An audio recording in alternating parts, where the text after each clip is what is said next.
like many places, we are hiring right now. So we're going to do a whole week theme on social media.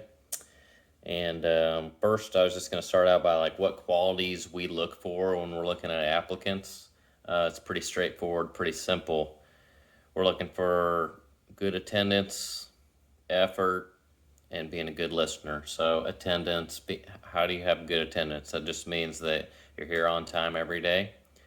So like powder coating shop starts at 6:30 a.m. That means that you should be here ready to work at 6:30 a.m.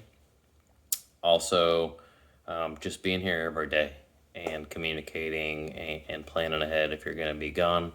It's really hard to keep our production going if people are just randomly missing or don't communicate when they're going to be gone. So if you can get here on time and be here every day, that has you covered for attendance. Effort, you just have to try essentially while you're here.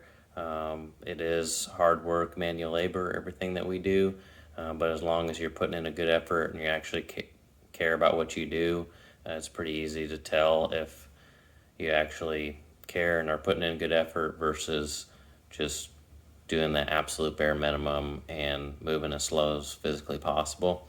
It's pretty obvious. So giving good effort is extremely important. Then being a good listener or good reader of instructions. So everything in our blasting and powder coating shops has a work order that goes with it. So that way everybody on the team knows what they need to be doing to those particular parts. And so it's very important that you're able to read that and comprehend it, and making sure that you're actually reading through all the details so you know exactly what you need to do. But also to go along with that, you want to make sure that you're also listen very well. Whether it's me communicating or our floor managers communicating, the most frustrating thing that happens to me when I'm trying to talk to somebody and explain something is the response I get immediately is, yeah, I got it. Yeah, I got it. Yeah, I know. I got it. Yep, I got it. And when someone is immediately saying that, they're not listening to what I'm saying, and so I know for sure they don't got it, and they are going to mess it up. And if they would just let me talk for 30 seconds and listen, then it would make their job much easier, and it would make the day go a lot smoother. So being a good listener is extremely important. It's not that difficult. If someone's trying to tell you something, it's usually for a reason. So those are the qualities we look for: attendance, effort, and being a good listener. Those are very basic baseline, but when we're going through our initial look through of applicants and doing initial phone interviews, those are the things we look for. And usually you can kind of, as a hiring manager or someone in that department, it's pretty easy to tell by looking at past experience if those things are going to be fulfilled. What is a typical day for our three different divisions? So we have the commercial and residential painting, blasting, and powder coating. And so commercial and residential painting, I don't do a lot with that on a daily basis, but that is the construction world. So all of the guys that are on crews come to our shop in the morning and get all their tools and their materials like paint and any supplies that they need, like tape and paper and anything like that. They load up their vans, they get in the vans, they drive to the job sites, and then they're doing everything there is to do with painting on these job sites. Like I said, it's the construction world, so these are typically new construction, new buildings going up, usually pretty large, like hospitals or schools or office buildings. And since it's a construction site or job site, there's a lot of other companies working there, a lot of other trades working there. You have to be comfortable working around other people and be able to be polite and conscientious of everybody else and work together with not only the people from Kaiser on our team, but also all the other construction crews that are out on the job site. Blasting, We have one dedicated shop for blasting and painting, two separate booths for that. So what is a typical day in the blast shop? If you're actually blasting parts, you're going to be in a full leather suit with a blast helmet over your head that has supplied air to it, and you're actually going to be you'd be going into the blast room, which is a very large room. It's 18 foot wide by 50 foot long, so extremely large. And you're going to be holding the blasting hose over your shoulder, which is similar to like a fire hose, but instead of shooting out water, it's shooting out blast media. And you're basically going to be holding on to that all day and blasting parts. Usually there's multiple sets per day, multiple jobs, multiple orders that you're working on throughout the day. Usually a set on average takes anywhere between an hour to 2 hours to get done with. Once you're done with that, you unload the parts out of the booth, clean the booth up, load your next order of parts in, go back to blasting. Very physically demanding. Like I said, you're holding the blast hose over your shoulder. That's typically around 120 psi. So by the end of the day, definitely tired. People that excel in that position are in really good shape. Other things in the blasting shop, if it's a lot of little pieces for the day in our blast cabinet. The cabinet is like 3 foot by 4 foot. You stay outside the cabinet. You just put your hands in through gloves and you hold on to the hose that way. You're not actually physically inside the cabinet. You're looking through a glass window. And so if there's 1,000 little tiny trinkets that need blasted, then you're standing in front of the cabinet and you're blasting those throughout the day. Usually you're going to put in 10 to 20 pieces at a time, blast them. Once those are done, open the cabinet up, blow all those parts off, take your blasted parts out, move the unblasted parts in, close the cabinet, keep blasting. So you keep going set after set all day long. Painting in the blast shop. So for painting in the blast shop, it's a little more variety. In order to paint the parts, typically there's some prep that has to happen first. So we're using rags and solvents to get the parts cleaned up. Then they need to be moved into the paint booth. Then they get painted. Usually then you have to wait for some dry time while that particular set is drying. You'd be coming out and be prepping the next set of parts or cleaning the next set of parts.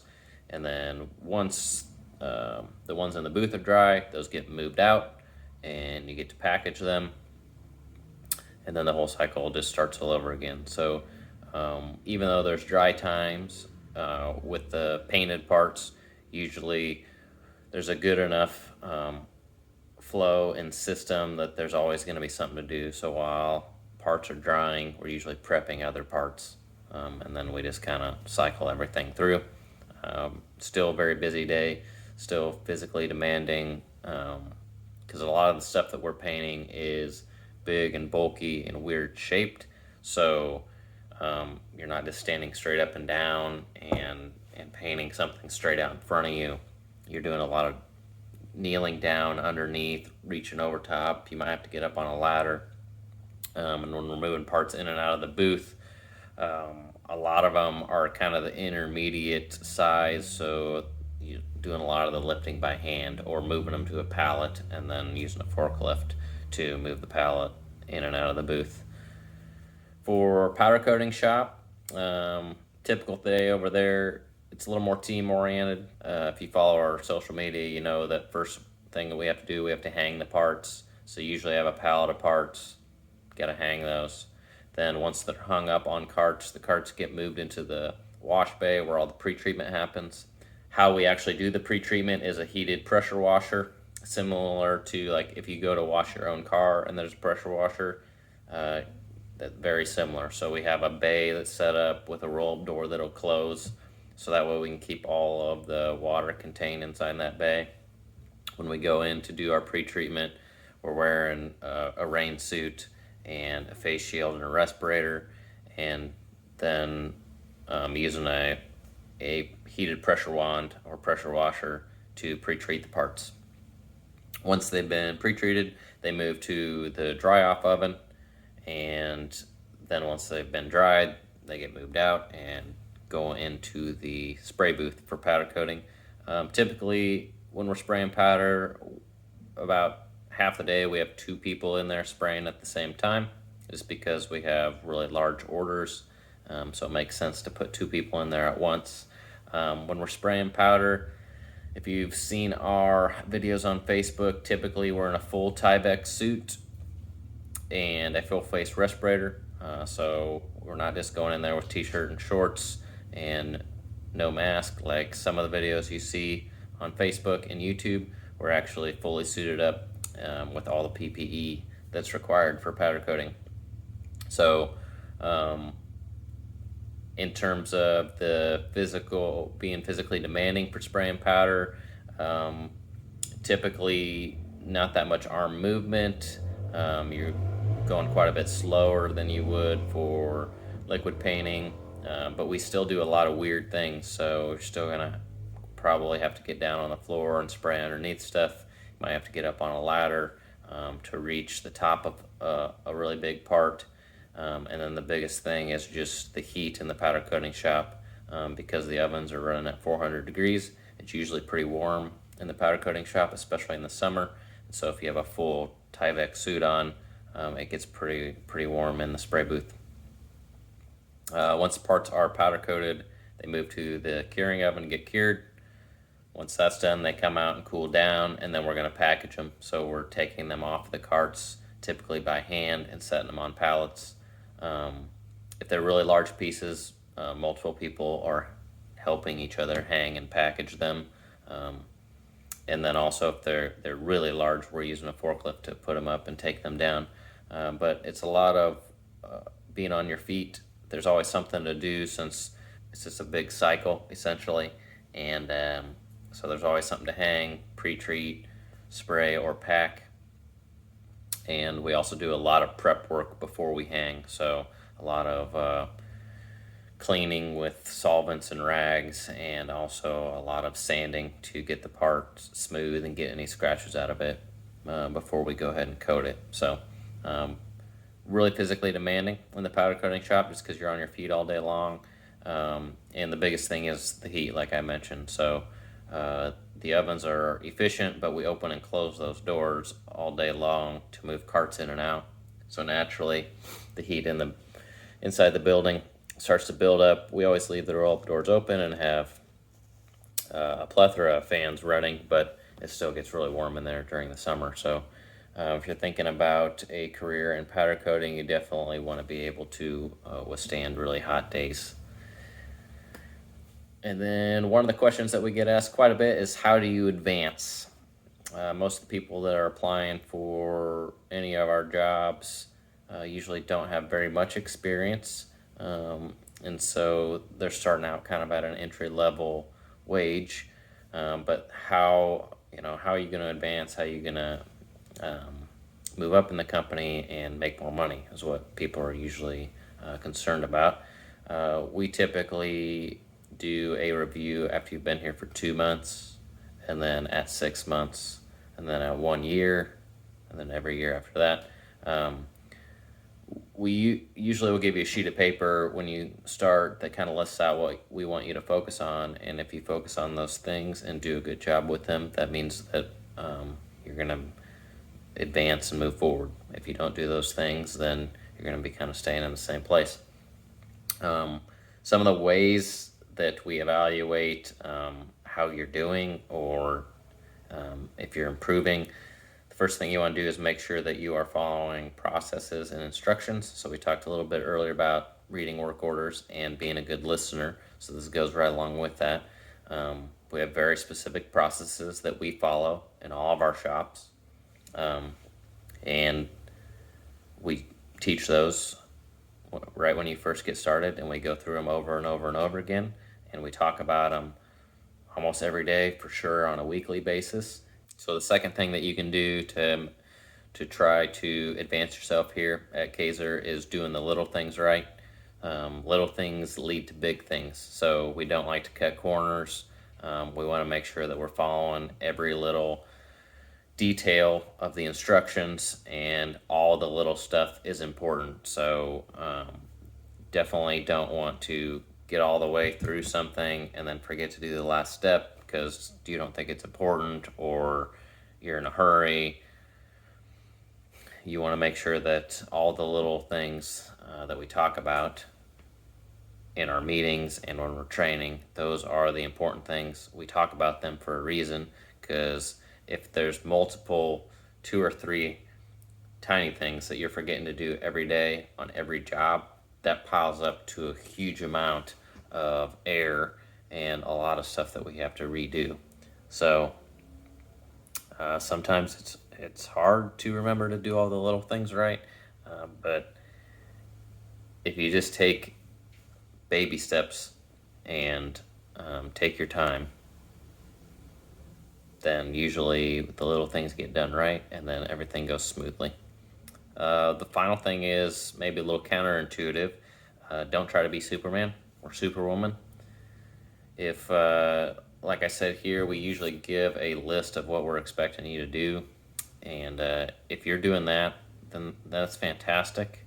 And I don't need you to go above and beyond that. If somebody does go above and beyond, yes, that's great. But the problem is when people focus on trying to impress or doing way more than they're asked, usually they're forgetting to do the little things and the basic stuff. So I always like to say, don't try to be Superman or Superwoman, because 9 times out of 10 you're forgetting the other stuff that I would rather have you do, the normal day-to-day. So if you're going to try to be Superman or Superwoman, you got to make sure that you've done all the other things right first, and then do another thing on top of that. For example, if you see a particular job or something that needs to be done that you don't normally do yourself, and you want to try to save your manager some time and you want to impress them, and so you're gonna go do this particular task. You've never done it yourself, you've never been trained to do it, you've just seen somebody do it, and you think that you know how, and you think you're gonna impress somebody by getting it done without anybody asking you to do it. But you don't finish the job that you were working on, that you were supposed to be doing, so that doesn't get done. And then since you haven't been trained on this new task that you're trying to complete to impress somebody, you mess that one up too. So it's really not that beneficial to try to go way above and beyond to try to impress somebody, because normally if they wanted you to do that special task, they probably would have asked you, and they probably would have trained you how to do it. So how do you advance? Follow the process, follow the process, follow the process. Do the little things right and keep following the process, and then don't try to be Superman. And don't forget to follow the process. I don't think I said that enough. So again, we're hiring. If you're interested, we'd love to talk to you. Typically, we're going to do a phone interview first, and then if you advance on from that, we'll do an in-person interview.